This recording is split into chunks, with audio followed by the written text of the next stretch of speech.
If you're taking something for allergies or insomnia or anxiety or depression or even your bladder, well then you have to be careful as some of these drugs may be quietly increasing your risk of dementia. And in fact, taking one of these very common pills daily for 12 months may raise your risk of dementia by 50%. And there's strong evidence from multiple large studies that show that these particular medications are linked to brain shrinkage and memory loss. And these are not some exotic or experimental medications. They're everyday medications that are probably sitting in your medicine cabinet right now. So in this video, I want to walk you through what these drugs are and how they're silently harming your brain. And I'm gonna go over safer alternatives they can use instead. And by the way, if you have family members that are taking any of these medications, share this video with them, as there's so many people that are quietly damaging their brains and accelerating the onset of dementia without even knowing about it. So these drugs we have to be careful with are in a class of medications called anticholinergics, which is just a fancy word that means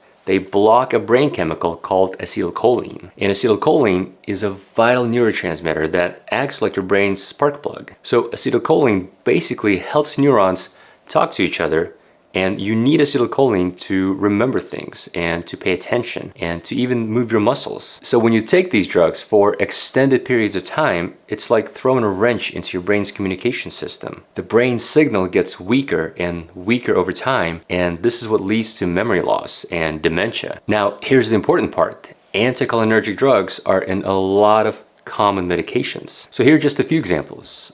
Your allergy medications like Benadryl are anticholinergics. It's also in many over-the-counter sleep aids like Tylenol PM or Unisom. And some of the anxiety medications fall in that class as well. So medications like hydroxyzine, which another name for that is Vistaril or Atarax. And a lot of bladder control medications like Ditropan or Detrol fall in that class as well. Also many IBS medications like Bentyl, and even your motion sickness patches like scopolamine patch are also in the class of anticholinergics. And some of these are prescription medications, and many of these are over-the-counter medications, but they all have the same brain blocking effect. And there are multiple studies that show this. First, there was a systematic review and meta-analysis that looked at over 1.5 million people that showed that anticholinergic drug use is an independent risk factor for all-cause dementia and Alzheimer's disease. And it also showed that heavier anticholinergic drug exposure is associated with a higher risk of dementia. And there was another concerning study, which was a meta-analysis of 21 studies that showed that anticholinergic use for more than 3 months increased the risk of dementia on average by an estimated 46% versus non-use. 46% increased risk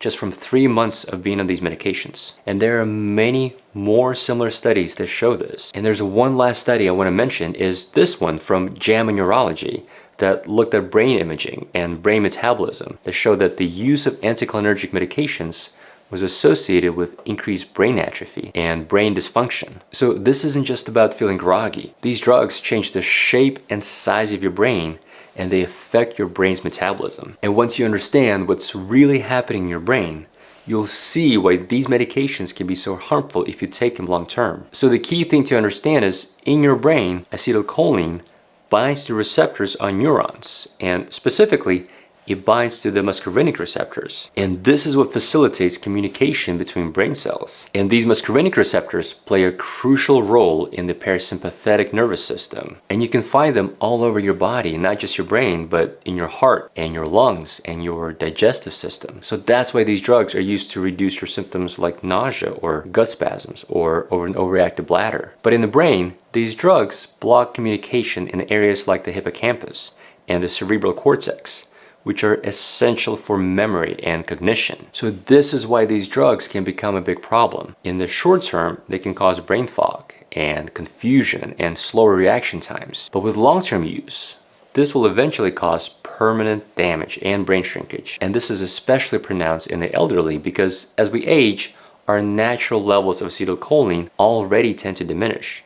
So if you're taking a medication that further reduces acetylcholine activity, you're essentially just speeding up that decline. So what ends up happening is you're basically cutting off one of the brain's main lines of communication, and the longer that goes on, the more damage it causes. So having said that, how do you deal with this? Now, I'm not saying these drugs should never be used. Taking one Benadryl for a night or 2 nights when you can't fall asleep Not ideal, but probably fine. Also, sometimes we have to use Benadryl for severe allergic reactions. And sometimes we have to take these drugs for urinary incontinence or irritable bowel syndrome. But what we want to avoid is taking these medications every day for months or years. And this is especially important for the people that could be at a higher risk than others. So this would be people that are over 60 and people that already have memory issues. Or it could be people that take more than one of these anticholinergic drugs at the same time. And that is actually very common, and I see it all the time in my practice. A person might be taking hydroxyzine or Vistaril for anxiety, and then they take Benadryl or Unisom for sleep.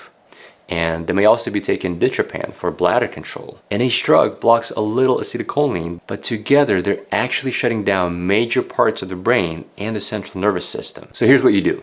1. Go through your medicine cabinet and look at both prescription and over-the-counter pills. And search online or ask your doctor or your pharmacist if any of them are anticholinergic. Next, do not stop any of your medications or make any changes to your regimen unless you discuss this first with your doctor. And ask your doctor to see if you can be switched to any safer alternatives, especially if it's something that you need to be on long term. So for example, for sleep, a non-anticholinergic alternative could be something like melatonin or ashwagandha or chamomile or magnesium. And by the way, you have to be on the right form of magnesium for sleep.